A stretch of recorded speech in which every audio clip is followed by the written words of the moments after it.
السلام علیکم ورحمۃ اللہ وبرکاتہ. الحمد للہ والصلاة والسلام علی رسول اللہ صلی اللہ علیہ وسلم. اللہم حبب الینا الایمان وزینہ فی قلوبنا وکرہ الینا الکفر والفسوق والعصیان واجعلنی من الراشدین. رب اشرح لی صدری ویسر لی امری واحلل عقدۃ من لسانی یفقہوا قولی. آج ایک ایسی ٹاپک پہ بات کریں گے جس کے بارے میں پتہ تو سب کو ہے، لیکن پھر اس میں بھی ایک ایسی چیز ہے جس سے اکثر لوگ غفلت میں ہیں، یہ تو ان کو معلوم نہیں ہے. اللہ تعالیٰ قرآن مجید میں فرما رہے ہیں بسم اللہ الرحمن الرحیم وما خلقت الجن والانس الا لیعبدون. سورہ ذاریات آیت 56. اور اللہ تعالیٰ اس کے اندر کہہ رہے ہیں کہ ہم نے انسانوں اور جنات کو نہیں پیدا کیا مگر میری عبادت کے لیے. عبادت جو ہے ہمارے ذہنوں میں وہ یہ ہے کہ نماز، روزے، یہ اصل میں عبادت نہیں ہے، اس کو عبادات کہتے ہیں. یہ عبادت کرنے کے ذرائع ہیں، جو ایک سورس طریقہ چاہیے رہتا ہے نا، a way to do Ubadah, یہ وہ ہے. اور عبادت جو ہے وہ ہر ٹائم ہوتی ہے، صبح، شام، دوپہر، رات، سوتے وقت، جاگتے وقت عبادت ہر ٹائم ہوتی ہے. کوئی انسان اگر کسی کا غلام ہے، جو کہ اب نہیں ہوتے، پہلے ہوتے تھے، لیکن اگر کوئی کسی کا غلام ہے تو وہ ایسا تو نہیں ہے کہ وہ کچھ وقت غلام ہوتا تھا اور کچھ وقت نہیں ہوتا تھا، کچھ وقت آزاد ہوتا تھا، ایسا تو نہیں ہے. ملازم تو نہیں ہوتا تھا. وہ غلام جو ہوتا تھا وہ ایسا تھا کہ چاہے تو اس کو کھانا ملے نہ ملے، چاہے تو اس کو آرام ملے نہ ملے، اگر مالک کا، آقا کا حکم آ گیا تو اس کو وہ کام کرنا تھا. تو اسی طریقے سے عبادت جو ہے وہ غلامی میں آتا ہے، اور غلامی ہر وقت ہوتی ہے. اللہ تعالیٰ ہم لوگوں کو اس دنیا میں بھیجتے وقت اللہ تعالیٰ نے ہم لوگوں کو ایک کرنسی دی، وہ کرنسی ہے زندگی کی. اب اس زندگی کی کرنسی کو ہم لوگ جس طرح خرچ کرتے ہیں اور اس کے بدلے میں جو خریدتے ہیں، یہ تو وہ ہمیں ویلیو دے گا، یہ تو ویلیو کم کرے گا ہماری. اور پھر اس جو کرنسی ہمیں ملی ہے اس کا ہمیں حساب دینا جا کر.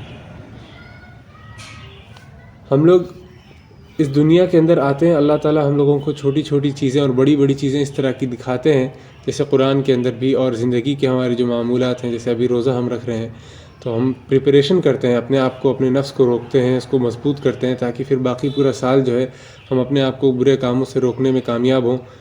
یہ پوری تیاری ہم کرتے ہیں، اور اس کے بعد جو ہے ہم اس وقت چاہتے ہیں جہاں پہ ہمارے سامنے کوئی گناہ آتا ہے، ہمیں کوئی انوائٹ کرتا ہے کسی گناہ کی طرف، اور ہم لوگ جو ہے سیلف کنٹرول دکھاتے ہیں، اپنے نفس پہ قابو کرتے ہیں اور اس چیز سے ہٹتے ہیں، چاہے من کر رہا ہو کرنے کا لیکن نہیں کرتے.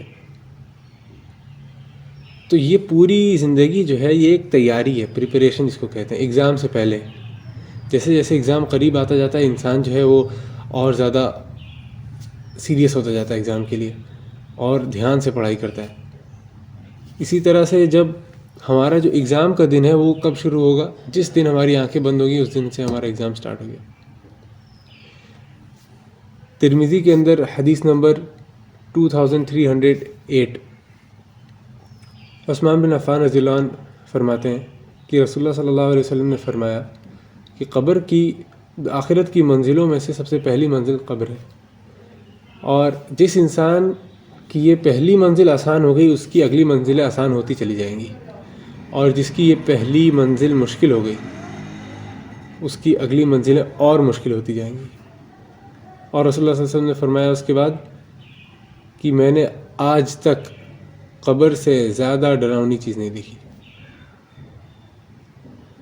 ظاہر سی بات ہے رسول اللہ صلی اللہ علیہ وسلم کو اللہ تعالیٰ اپنی طرف سے غیب کے کچھ علم دے دیتے تھے، اور اسی میں سے یہ آتا ہے کہ رسول اللہ صلی اللہ علیہ وسلم قبر کے عذاب کو دیکھ لیا کرتے تھے جہاں جہاں اللہ تعالیٰ ان کو دکھاتے تھے. جیسے ہی ہماری آنکھ بند ہوگی ہمارا ٹیسٹ پیپر آ جائے گا ہماری نظر کے سامنے. جو نیک روح رہتی ہے اس کی موت بھی آسانی سے ہوتی ہے، بڑی پیار سے، اطمینان سے. تکلیف تو ہوتی ہے ظاہر سی بات ہے، لیکن اس طرح کی تکلیف نہیں. اور جو بد روح رہتی ہے اس کی روح جو ہے اس کی باڈی سے نکلنا نہیں چاہ رہی ہوتی ہے. اس کو جب موت کا فرشتہ نظر آتا ہے تو اس لباس میں ہوتا ہے، اس ڈراؤنی شکل میں ہوتا ہے کہ وہ نکلنا نہیں چاہتی روح. تو اس کو پکڑ کے، گھسیٹ کے، نوچ کے، چیڑ کے نکالا جاتا ہے باڈی سے. اس میں تکلیف تو ہوتی ہے. اس کے بعد جو نیک روح ہے اس کو آسمان کی طرف لے کے جاتے ہیں فرشتے، اچھے لباس میں، خوشبودار لباس میں، ایک دوسرے سے لیتے ہوئے کہ ہمیں لینا ہے اس کو، ہمیں پکڑنا ہے اس کو. پھر آسمان کے دروازوں تک سے ہوتے ہوتے آسمان تک جاتے ہیں اور اللہ تعالیٰ کہتے ہیں کہ اس کو نیک لوگوں میں لکھ دو، اور پھر واپس لوٹایا جاتا ہے قبر کی طرف. اور جو بد روح رہتی ہے وہ فرشتے ایک دوسرے کو پھینکتے رہتے ہیں کسی کی طرف کہ مجھے نہیں پکڑنا ہے اس کو، اس میں سے بدبو آتی رہتی ہے بہت. اور آسمان پہ جانے کے بعد اللہ تعالیٰ کہ آسمانوں کے دروازے ہی نہیں کھلتے اوپر جانے کے لیے، اور اس کو وہیں سے پھینک دیا جاتا ہے نیچے. اور اللہ تعالیٰ کہتے ہیں کہ اس کو بد روحوں میں لکھ دو. پھر قبر میں اتارے جانے کے بعد جب قبر بند ہو جاتی ہے تو انسان کے جو گھر والے ہیں ان کے جب وہ جانے لگتے ہیں تو اس وقت انسان کی آنکھ کھلتی ہے، اور ٹھیک اسی طرح کھلتی ہے جس طرح انسان نیند سے اٹھتا ہے تو کیسے کنفیوز رہتا ہے، ایک دم پتہ نہیں رہتا کیا ہو رہا ہے. پورا اسی طرح ہوش میں رہتا ہے انسان. یہ ہمارا ایمان ہے، یہ اس پہ ایمان لانا جو ہے وہ فرض ہے، اسلام کا حصہ ہے یہ. اور والبعث بعد الموت، جو ایمان کی جو شرائط ہیں، جو ایمان کی جو 6 ارکان ہیں. اسلام کے تو 5 ارکان سب کو پتہ رہتے ہیں، ایمان کے 6 ارکان ہیں، وہ بھی پتہ ہونا چاہیے. آمنت باللہ و ملائکتہ و کتبہ و رسلہ والیوم الآخر والقدر خیرہ و شرہ من اللہ تعالی والبعث بعد الموت. تو جو موت کے بعد کے جو مراحل ہیں اس پہ بھی ایمان لانا اس کا حصہ ہے. انسان کی آنکھ کھلنے کے بعد انسان کو آواز آتی ہے اس کے گھر والوں کے قدم دور ہونے کی، ہٹنے کی، اور پھر اندھیرا ہوتا ہے ہر طرف. ایک بار جو ہے ہر روح اچھی ہو یا بری ہو اس کو قبر جھنجھوڑتی ہے زور سے. اب اگر اچھی روح ہے تو اس کو تھوڑا کم، لیکن اگر بری روح ہے تو اس کو بہت زیادہ.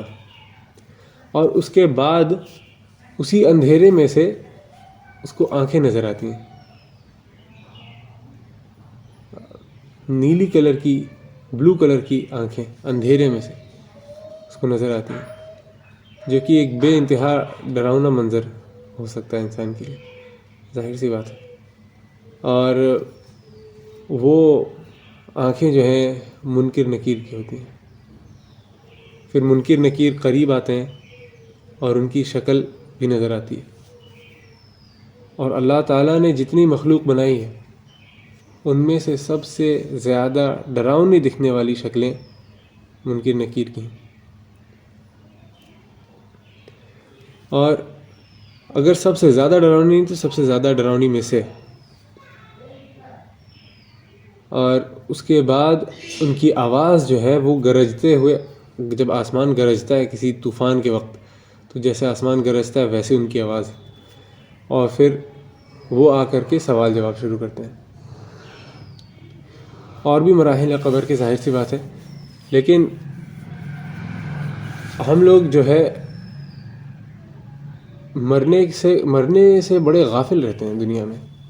حالانکہ دنیا کی زندگی کی سب سے بڑی حقیقت جو ہے وہ خوشی نہیں ہے، کامیابی نہیں ہے، بڑھاپا بھی نہیں ہے، سب بوڑھے نہیں ہوتے. زندگی کی سب سے بڑی حقیقت جو ہے وہ موت ہے. اور انسان ہر دن، ہر پل جب وہ زندہ ہے تو وہ موت کے قریب جا رہا ہے. ایک عالم نے کہا تھا کہ انسان ایسے غافل ہو کے بیٹھا رہتا ہے اور اس کو خبر بھی نہیں ہوتی کہ شاید اس کے کفن کا کپڑا مارکیٹ میں آ چکا ہے اور اس کو پتہ نہیں رہتا. مطلب جس تھان سے اس کا کپڑا کٹنا ہے وہ اس وقت بازار میں ہے، وہ موجود ہے، وہ بن گیا ہے اور رکھا ہے، تیار ہے، بس گھڑی چل رہی ہے اس کی، اور کسی بھی پل آنکھ بند ہوگی اور اسٹارٹ. جیسے جیسے قیامت کا وقت قریب آئے گا، اللہ کے رسول صلی اللہ علیہ وسلم نے فرمایا کہ لوگ اچانک سے مرنے لگیں گے، مطلب سڈن ڈیتھ اور ارلی ڈیتھ، جیسے کبھی ہارٹ فیل، کبھی یہ، کبھی وہ، ہر طرح کی چیزیں، اور نئی نئی بیماریاں، ایکسیڈنٹس بھی کتنے ہو رہے ہیں۔ سب کو پتہ ہے کہ موت جو ہے وہ کبھی بھی آ سکتی ہے، لیکن اس کو سیریس نہیں لینا چاہتا انسان۔ اس کی دو وجہ ہو سکتی ہے نا۔ اس کی ایک وجہ یہ بھی ہو سکتی ہے کہ انسان جو ہے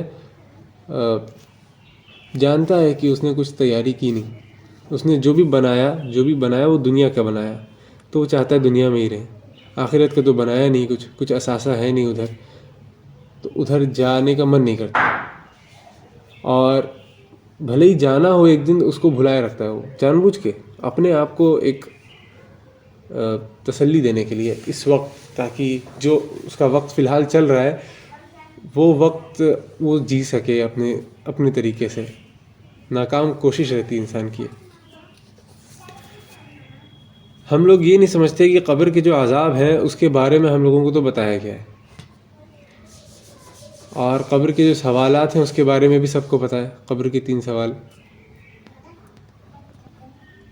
قبر کے جو 3 سوال ہیں اور جو باقی قیامت کے دن کے سوال ہیں، وہ ہمارے، میرے اور آپ کے، اور ابو بکر صدیق کے، اور عمر بن خطاب کے، عثمان بن عفان، علی بن ابی طالب، طلحہ بن عبید اللہ، ابو عبیدہ بن جراح، سعید بن زید، زبیر بن عوام، سعد بن ابی وقاص، عبد الرحمن بن عوف، یہ سب کے سیم ہونے والے ہیں۔ انسان جو ہے اگر کسی ایگزام میں بیٹھا ہے اور سب کو سیم کوشچن پیپر آیا ہے، تو مطلب پریپریشن بھی سب کی سیم تھی، سلیبس بھی سیم تھا، تبھی تو سیم کوشچن پیپر آیا ہے نا۔ تو اگر ان لوگوں کو اور ہمیں اور آپ کو سیم کوشچن پیپر آ رہا ہے، تو ظاہر سی بات ہے کہ ہمارا سلیبس بھی سیم ہی ہوگا، اسی لیے سیم کوشچن پیپر آ رہا ہے۔ سوچنے کی بات ہے، ان سے کوئی بڑے لیول کے سوال نہیں ہوں گے، ان سے بھی وہی سوال ہوں گے جو مجھ سے اور آپ سے ہوں گے، اور 1000 میں سے 1 بندہ کامیاب ہوگا۔ جو پرسنٹیج رہتی ہے نا، پاسنگ پرسنٹیج، 1% بھی نہیں، 100 میں سے بھی 1 نہیں، 0.1%۔ قبر کا پہلا سوال پوچھا جائے گا، جب یہ بخاری میں حدیث ملتی ہے اس کی 1374 نمبر، کہ من ربک، تمہارا رب کون ہے۔ بہت سارے ایسے لوگ ہیں جو یہ تصور کرتے ہیں کہ کوئی انسان ہے دنیا میں، اچھے کام کیے، اس نے بہت اچھے کام کیے، بس مسلمان نہیں تھا، کلمے سے مسلمان نہیں تھا، حالانکہ ایک خدا کو تو مانتا تھا وہ، اور نیک کام بہت کیے، اس نے غریبوں کی مدد کی، سب کچھ کیا، لیکن اس مسلمان نہیں تھا۔ تو قانون جو ہے خدا کا وہ یہ ہے کہ مسلمان نہیں ہے، اگر چاہے جتنا کسی کو اگر کڑوا لگتا ہے تو اس کو ڈائجسٹ کرنے کی، ہضم کرنے کی ضرورت ہے۔ اللہ تعالیٰ کہہ رہا ہے کہ اگر اسلام پہ آپ نہیں ہیں تو آپ شرک کر رہے ہیں، اگر آپ کسی مذہب پہ نہیں ہیں تو بھی آپ شرک کر رہے ہیں، کیونکہ آپ کا یہ فرض بنتا ہے کہ آپ جو حقیقتیں ہیں دنیا کی، اور آپ کو اگر ریلیجن میں، آپ کو کسی بھی ریلیجن میں، کسی بھی دین میں، کسی بھی طرح کے اس طرح کی آئیڈیالوجی کو آپ فالو کرتے ہیں، تو وہ صحیح ہے کہ نہیں، غلط ہے کہ نہیں، اس کو آپ کو چیک کرنا ہی آپ کے اوپر لازم ہے۔ اور اگر آپ غلط کا حصہ ہیں، چاہے آپ کام اچھے کر رہے ہوں، تو پھر آپ کے لیے کامیابی نہیں ہے۔ اور اسی وجہ سے اس کا ایک پروف یہ بھی رہتا ہے کہ جب انسان کے پہلا سوال ہوگا قبر میں، وہ رہے گا من ربک، اور انسان کہے گا ربی اللہ، میرا رب اللہ ہے۔ پھر دوسرا سوال ہوگا ما دینک، تمہارا دین کیا ہے۔ تب انسان کیا کہے گا، حنفی، شافعی، حنبلی، یا دیوبندی، یا شیعہ؟ نہیں، جو مسلمان کہے گا اس کا یہ سوال کلیئر ہوگا، اس کے علاوہ کوئی جواب ایکسیپٹ نہیں ہوگا اس ٹائم پہ۔ اور اس کے بعد تیسرا سوال من رسولک، تمہارا رسول کون ہے؟ یا ایک دوسری روایت میں آتا ہے کہ یہ جو شخص ہے یہ کون ہے. ایک تو اسی لیے کہا جاتا ہے کہ اسی لیے اختلاف اس موضوع پہ کہ رسول اللہ صلی اللہ علیہ وسلم کو دکھایا جائے گا وہاں پہ، اسی لیے الفاظ ایسے ہیں کہ یہ شخص کون ہے. اور اللہ عالم، کیونکہ مرنے کے بعد انسان کے غیب کے پردے بھی اٹھا دیے جائیں گے، تو ہو سکتا ہے کیا مناظر ہوں، کیا حقیقتیں ہوں اس ٹائم کی. حالانکہ رسول اللہ صلی اللہ علیہ وسلم کو جو انسان فالو کرتا ہوگا، جو مانتا ہوگا، وہ اس ٹائم پہ کہہ پائے گا کہ یہ اللہ کے رسول ہیں اور میرے نبی ہیں. یہ 3 سوال جو ہیں یہ انسان تب جواب دے پائے گا جب ان پہ عمل کرتا ہو، چاہے پتہ ہو اس کو زندگی بھر. کسی غیر مسلم کو اگر پتہ ہے ان 3 سوال کے جواب آپ جا کے رٹا دیجئے، کیونکہ قبر میں تو ہوش میں تو رہیں گے، ایسا نہیں کہ ہوش میں نہیں رہیں گے، کسی اور کنڈیشن میں رہیں گے. عمر بن خطاب رضی اللہ عنہ سے رسول اللہ صلی اللہ علیہ وسلم عمر بن خطاب رضی اللہ عنہ نے رسول اللہ صلی اللہ علیہ وسلم سے پوچھا یہ قبر کی باتیں سننے کے بعد کہ یا رسول اللہ کیا ہم ہوش میں رہیں گے اس ٹائم پہ؟ تو رسول اللہ صلی اللہ علیہ وسلم نے فرمایا کہ بالکل اسی طرح ہوش میں رہو گے جس طرح ابھی ہو. تو انہوں نے کہا کہ انشاءاللہ تب کانفیڈنس ہے مجھے انشاءاللہ کہ تب میں دیکھ لوں گا. حالانکہ ان کے لیے کانفیڈنس رہنا تو وہ تو پھر بھی شاید ہم سے تو زیادہ ہی ڈیزرو کرتے ہیں. اور انسان پورے ہوش و حواس میں رہے گا، لیکن وہ اس کو کہہ نہیں پائے گا اگر وہ جھوٹ بول رہا ہوگا. اگر یہ جھوٹ ہوگا، جھوٹ کیسے ہوگا؟ اگر اس کا رب اللہ ہے تو وہ رب اپنا اللہ، رب کا مطلب ہوتا ہے کہ لارڈ، مطلب خدا ایک طرح کا، ٹھیک ہے. رب جو ہے بہت جنرل ورڈ ہے. رب کسی گھر کا جو مالک ہے اس کو بھی رب کہتے ہیں، عربی لغت میں اس کو بھی رب کہہ سکتے ہیں، جو اونرشپ مالک ہے جو کسی چیز کا پوری طریقے سے. تو اگر آپ کا مالک اللہ ہے تو آپ اس کو اگر مالک مانتے ہوئے زندگی گزار رہے ہیں تب تو وہ حقیقت ہوئی کہ اللہ آپ کا رب ہے. نہیں تو پھر وہ جھوٹ ہو گیا، اور آپ جھوٹ نہیں بول پائیں گے قبر میں اور آخرت میں بھی. ہو سکتا ہے اللہ تعالیٰ اگر اجازت دیں تو بولیں گے، لیکن ترنت پکڑا جائے گا، ترنت ظاہر ہوگا، واضح ہوگا. جھوٹ بول کے بچ نہیں سکتا انسان، جھوٹ نہیں نکل رہا ہوگا اس ٹائم پہ منہ سے، اور دہشت کا جو عالم ہوگا وہ تو انسان بیان نہیں کر سکتا. تو اس کے بعد سیم چیز دین کی، اگر اسلام کو انسان مانتا ہوگا تب، ماننا ضروری نہیں صرف زبان سے ہو، اور اسی طرح رسول اللہ صلی اللہ علیہ وسلم. اب یہ جو 3 سوال ہیں یہ میرے خیال سے سب کو پتہ ہوں گے. ایز اے ریمائنڈر ہم لوگوں نے ابھی بات کر لی اس کے بارے میں. لیکن قبر کا ایک چوتھا سوال ہے جس کے بارے میں صحیح حدیث ہے، ابو داؤد 4753 نمبر حدیث. جو 3 سوال ہیں وہ اسکیٹرڈ فارم میں مختلف جگہوں پہ کئی جگہ اس کی حدیثیں ہیں، اور کافی متواتر حدیث، کافی لوگوں سے روایت ہے. کہیں 1 سوال کا ذکر ہے، کہیں 2 کا، کہیں 3 کا، کہیں اس طرح سے الگ الگ، وہ 3 سوالوں کا.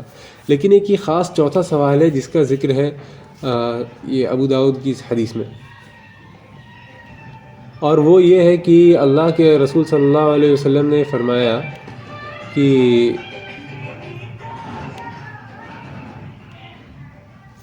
اللہ کے رسول صلی اللہ علیہ وسلم نے فرمایا کہ جب یہ 3 سوالوں کے جواب ہو جائیں گے، اور جو انسان دے دے گا جواب، صحیح جواب دے دیا 3 کا، اس سے بھی پوچھا جائے گا کہ تمہیں کیسے پتہ، یہ جو 3 سوالوں کی تم نے جواب دیے ہیں، ہاؤ ڈو یو نو، تمہیں کیسے پتہ چلا یہ چیز.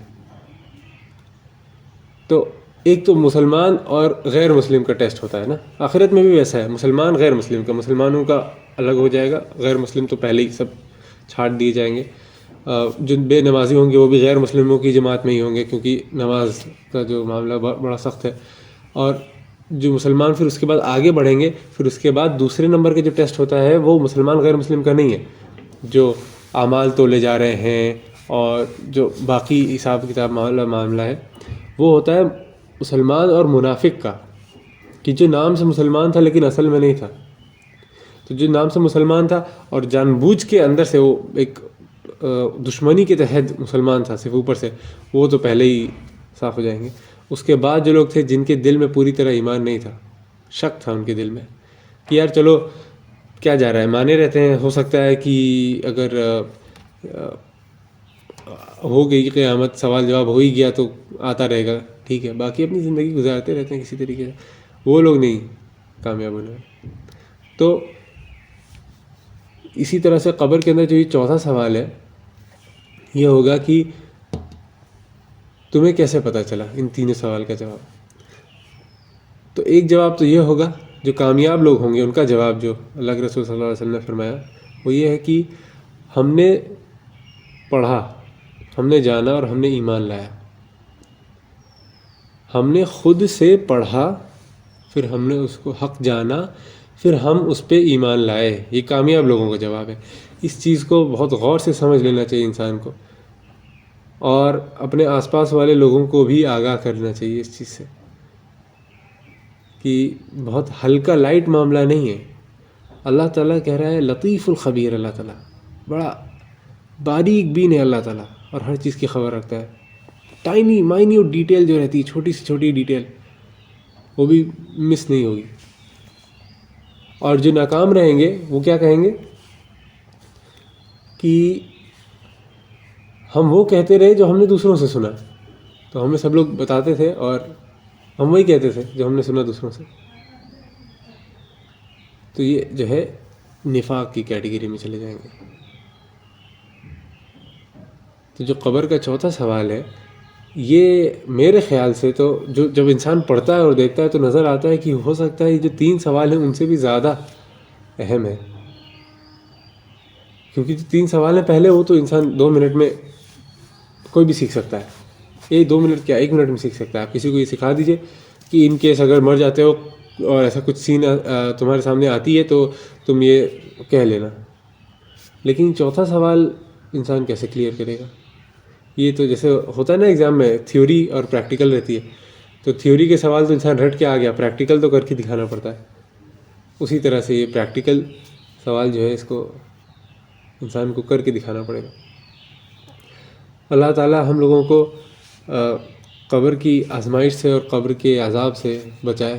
اللہ تعالیٰ ہم لوگوں کی قبر آسان کرے، قبر کشادہ کرے، اور ہم لوگوں کی قبروں میں نور کرے، اور اللہ تعالیٰ ہم لوگوں کو قبر کے چاروں سوال کا صحیح جواب دینے کا اور صحیح طریقے سے ان سوالات کے جواب کو اس ٹائم پہ یاد رکھنے کا موقع دے انشاءاللہ۔